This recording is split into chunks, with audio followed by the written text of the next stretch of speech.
Em 1990, representantes de 8 países que falam a língua portuguesa oficial, como Portugal, além do Brasil, Angola, Moçambique, Guiné-Bissau, São Tomé, Príncipe, Cabo Verde e Timor-Leste, além de pequenas comunidades como em Goa, Sri Lanka, na Índia, e Macau, na China, se uniram para organizar e unificar essas regras. A implementação, no entanto, é lenta, bem sabemos. É preciso que os países ratifiquem as mudanças, como fez o Congresso Nacional Brasileiro. Em 2007, o Ministério da Educação do Brasil começou a preparar essas mudanças nos livros didáticos e pretende com elas, para que elas estejam totalmente implantadas em 2009. As maiores resistências à reforma até o momento vem de Portugal. Já era de se esperar, não é? Justamente o país que deve ter mudanças mais significativas. Os portugueses, até agosto de 2007, não haviam retificado o acordo. As tentativas de unificação não são recentes. Elas datam do início do século XX. No Brasil, já houve 2 reformas ortográficas. A primeira em 1943 e a última em 1971. Ou seja, um brasileiro com mais de 65 anos, ele vai passar por 3 reformas. Em Portugal, a última reforma aconteceu em 1945. Em muitas diferenças entre Brasil e Portugal, continuam. No entanto, há muita gente que rechaça a unificação, dizendo que há coisas mais importantes a fazer. Mas quem defende argumenta que o português é das línguas mais faladas, aliás, entre as 10 mais faladas do mundo, é a única que ainda não tem a unificação. Vejamos agora as principais mudanças ortográficas que ocorrerão. A maioria terá impacto no Brasil. Primeiramente, primeira mudança, fim do trema. Efetivamente, o trema desaparece da língua portuguesa. O acento é totalmente eliminado. Assim, a palavra frequente passa a ser frequente. Eliminação de acentos em ditongos. Acaba-se o acento nos ditongos ei, paroxítonos, assim, ideia vira ideia. O acento circunflexo, quando 2 os ficam juntos, também some. Assim, vou vira vou, assim como enjoo, magou, abençoo. Cai o acento diferencial. Aquele acento que diferenciava palavras homônimas, ou seja, diferenciava, estabilizava cada classe. Assim, para, do verbo parar, vai ficar apenas para. Mudanças nos hífens.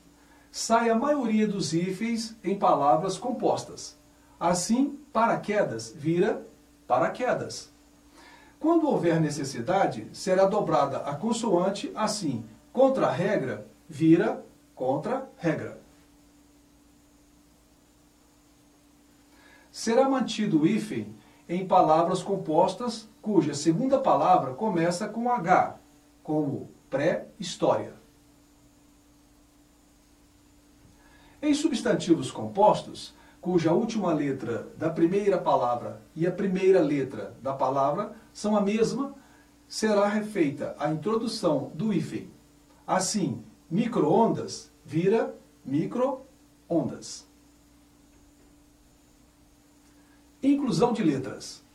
As letras antes suprimidas do alfabeto português, o K, Y e W, voltam, mas só valem para manter as grafias de palavras estrangeiras. Fim das letras mudas. Aliás, esse tópico afeta mais os portugueses do que nós. Em Portugal, é comum a grafia de letras que não são pronunciadas como facto, para falar fato. Essas letras somem com a reforma. Dupla acentuação. Há algumas diferenças de acentuação entre Brasil e Portugal. Principalmente quando se fala do acento circunflexo e agudo. Assim, os brasileiros escrevem econômico e os portugueses econômico. Essa diferença foi mantida. Colocação pronominal. A colocação do pronome pode ocorrer antes, depois ou no meio da forma verbal.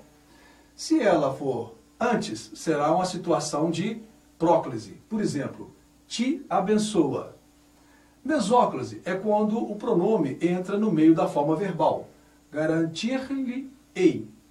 Ou então pode ser ênclise, quando o pronome acontece depois da forma verbal. Basta-me. Vejamos os exemplos. Tens que beijar a mão que te abençoa. Garantir-lhe-ei o futuro. Basta-me viver 100 anos.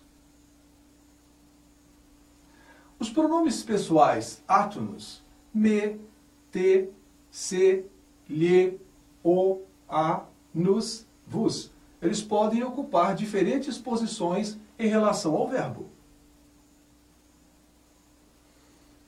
Podem vir antes do verbo, como é o caso da próclise, te abençoa. Podem vir no meio da forma verbal, como garantir-lhe-ei, é mesóclise. Podem vir após a forma verbal, basta-me, é uma situação de ênclise.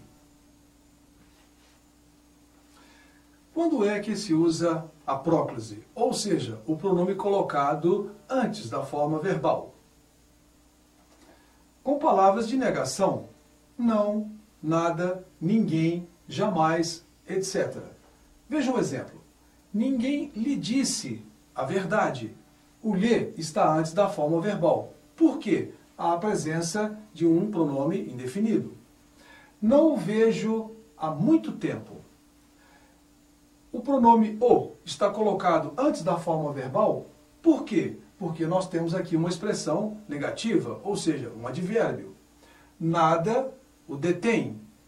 Olhem só, o nosso pronome veio para antes da forma verbal. Por quê? Porque nós temos aqui também uma palavra negativa. Com pronomes relativos, que e quem. Tens que beijar a mão que te abençoa. Por que é que nós temos aqui o pronome colocado antes da forma verbal? Pela presença do relativo. Não se sabe o que se passou entre eles depois. Por que nós temos aqui o nosso pronome colocado antes da forma verbal? Pela presença do relativo. Esta é a pessoa a quem me refiro. Nós temos aqui o nosso pronome átono, antes da forma verbal, por causa do nosso quem, o relativo quem. Com certas conjunções adverbiais, pronomes indefinidos, que, quando, se, lá, sempre, já, todos, tudo, etc. Só aceito se me pagarem o dobro. Por que é que nós temos a forma pronominal colocada antes do verbo? Exatamente porque nós temos a presença do advérbio. Já se sabe quem venceu. Por que nós temos aqui o nosso pronome colocado antes do verbo? Justamente porque nós temos o advérbio. Nada se perde, tudo se transforma, já disse Lavoisier. O se está colocado antes do verbo, pelo motivo, a presença do nada. Quando é possível a mesóclise, ou seja, o pronome colocado no meio da forma verbal? Com verbos no futuro do presente ou futuro do pretérito. Dir-lhe-ei o que sei sobre o caso. Nesse caso, observem, o pronome foi colocado no meio da forma verbal. Ser-me-á difícil decorar a peça em tão pouco tempo. Nós temos aqui o pronome colocado no meio da forma verbal. Esses dois casos são situações de mesóclise, pronome colocado no meio da forma verbal. Quando é possível a ênclise, ou seja, o pronome colocado após a forma verbal. Essa situação é a mais comum. Nas frases começadas por verbo, não se usa, segundo a regra gramatical, o pronome oblíquo antes da forma verbal no início de frase. Passa-me o pão. Obviamente, o pronome foi colocado após, porque a oração começa com o verbo. Não é permitido na língua culta começar frases com pronomes oblíquos. Estão vendo? Quando o verbo estiver no infinitivo, precedido de preposição, também ocorrerá ênclise. Estou disposto a perdoar-lhe. Tornarei a vê-los no próximo ano. Estão vendo? O pronome está colocado depois do verbo no infinitivo. Contentou-se em chamá-los. Nós temos aqui o quê? O pronome colocado depois da forma verbal. Observação.